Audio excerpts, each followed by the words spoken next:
वैसे तो इन दिनों उत्तर प्रदेश के विधानसभा चुनाव की चर्चा हो रही है, मगर उस विधानसभा चुनाव के केंद्र में रोजगार भी एक मसला है। इससे पीछे हम लोगों ने बिहार का विधानसभा चुनाव देखा, जहां महागठबंधन ने एक एजेंडा सेट किया कि किस तरीके से 10 लाख नौकरियां, और 10 लाख नौकरियों में किस तरीके से सब वो सरकारी नौकरियों को देंगे। उसके बाद एक पूरी बातचीत आई कि बिहार जिस चीज़ के लिए बदनाम रहा है, या कहें कि हिंदी पट्टी जिस चीज़ के लिए बदनाम रही है, कि वहाँ पर जात पात की बात ज़्यादा होती है और रोजगार धंधे की बातचीत कम। मगर इस कंटेक्स्ट में देखें तो बिहार का चुनाव थोड़ा सा अलग था, बिहार का चुनाव थोड़ा अलहदा था कि बिहार के भीतर रोजगार और नौकरी के सवाल पर पूरा चुनाव खड़ा हुआ। महागठबंधन ने एक एजेंडा सेट किया जो वहाँ का एक तरीके से सत्ता पक्ष था। पहल तो वो सवाल जवाब में गया, मगर उसके बाद फिर उसने भी 19 लाख रोजगार की बातचीत कह दी। इस बीच जब एक आरआरबी एनटीपीसी का लार्जर प्रोटेस्ट हुआ, जिसकी शुरुआत उत्तर प्रदेश के बजाय बिहार से शुरू हुई, जबकि उत्तर प्रदेश अपने तरीके से चुनावी राज्य है, कि किस तरीके से वहाँ रेल रोका गया।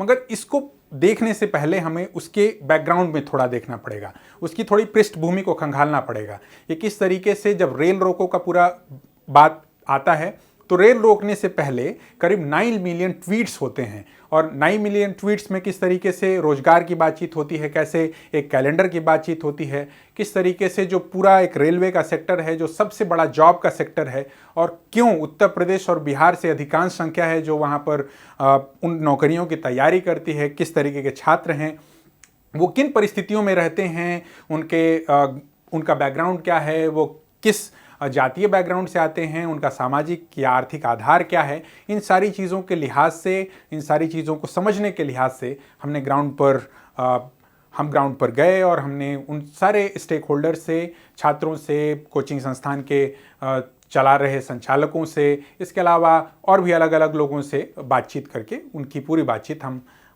वो रिपोर्ट आप तक पहुँचा रहे हैं। कैंडिडेट दिन ब दिन बढ़ते जा रहा है, कंपटीशन टफ होते जा रहा है।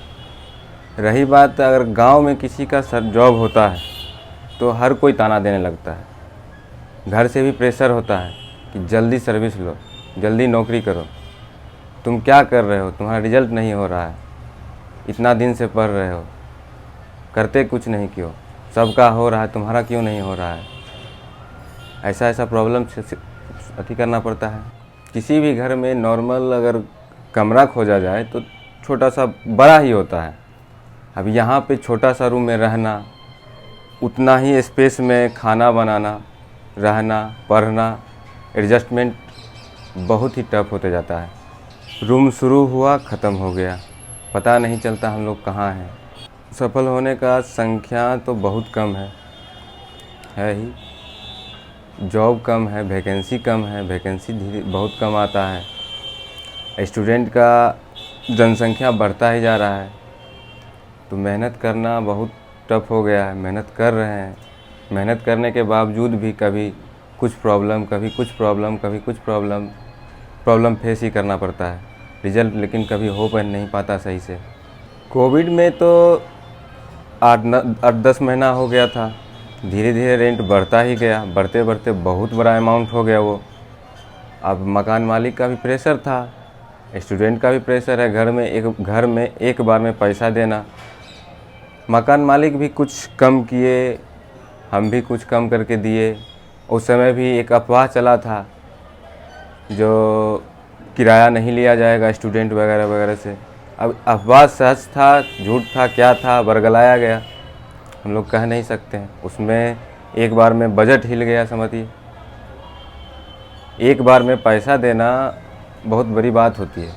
हम लोग कोचिंग में नाम लिखवाते हैं तो इंस्टॉलमेंट में पैसा देते हैं, यहाँ किराया एक बार में देना पड़ा था।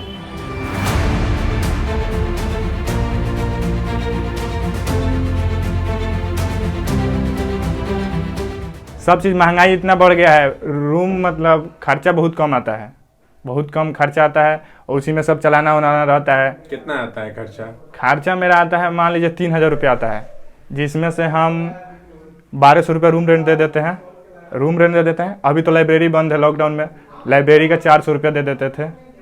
और उसी में मान लीजिए कि जीरोक्स वोरोक्स कराना है, ऑनलाइन जैसे तेल 200 रुपया लीटर हो गया है, गैस 100 रुपये लीटर हो गया। ऐसे करते करते मतलब लास्ट में कैसे भी चलाते हैं।